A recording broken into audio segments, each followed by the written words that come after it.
কি গো ননদ বাড়ি আসছে, রাজভোগ রান্না করেছো নাকি? হ্যাঁ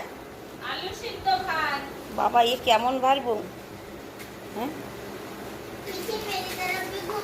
आपकी तरफ भी घुमाओ। आपकी मम्मा ने तो आलू सिद्ध भात बनाया है। क्या बनाई है मम्मी?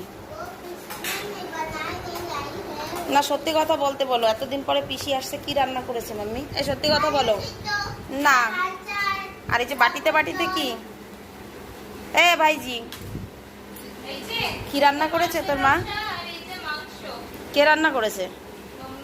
ঝুট বলিস না, এই মাত্র কিন্তু বিয়ের থেকে আসছে তোর মা। এ বলবো সত্যি কথা বলো, এ সত্যি কথা বলো, কি রাঁধছে? আর এই বিয়ে বাড়ির দিয়ে টেনে নিয়ে আসছে সবজিগুলি। তো বন্ধুরা দেখো, ননদ বাড়িতে আসছে, বিয়ে বাড়ির বাঁচা খাবারগুলো টেনে বাড়িতে নিয়ে আসছে আমার বড় ভাইবু। ঠিক আছে, এটা কি ঠিক করেছে তোমরা?